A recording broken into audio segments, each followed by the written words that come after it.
I'm pretty confident that my acoustic bass guitars will stand up against anything you can find in a shop. Spoiler alert, it's the big box.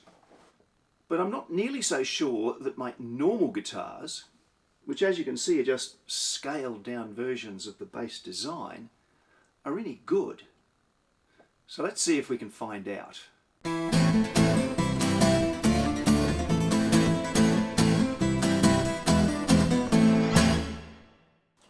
For Team Shop, we've got this 1982 Morris Dreadnought. Morrises are a few notches above entry level. They're not expensive, but they're very good quality for the price. I've taken out a magnetic pickup from the neck, so excuse any flapping sound from the lead that's still inside. It's slightly less deep than my guitar. It has a very slim heel, a small volute at the back, and the neck width at the nut is quite narrow. It's also an unapologetic V shape, very much a cowboy guitar. For Team Magnusson, we have my most recent GP model. It's the bolt-on neck experiment. You can see that the heel is much chunkier, very much a Robert Crumb inspired design, if you catch my drift. It also has a volute at the back, a little thicker. The neck width at nut is a little bit chunkier, and the neck profile, I always go for a C and I always end up with a D. Let's start off with some tap tones or body resonance tests.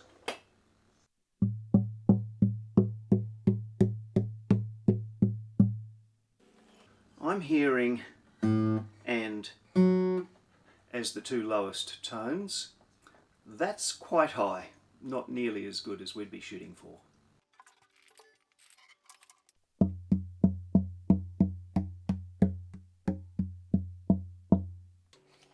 Once again, I'm hearing as the two lowest frequencies. A lot better, but we still want to go deeper, don't we?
So what do you think?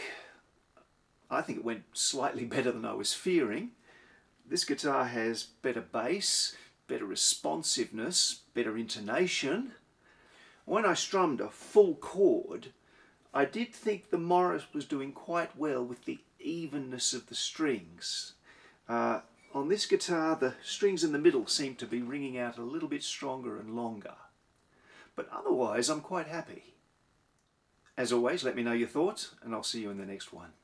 I've just watched the playback of that, and I've got a couple more comments to add. I neglected to mention that the soundboard on this guitar is Macrocarpa, which I regard as a jack-of-all-trades, master-of-none species. It hasn't got as much bass as Hue and Pine, not as much mid-range as King Billy, and not as much highs as Celery Top. Another thing I noticed is that on some of the picked passages, some of the notes here sounded a little bit thin and were better on the Morris. On the other hand, when I started finger picking, this one was much fuller. So it's a bit more complex than I would have imagined.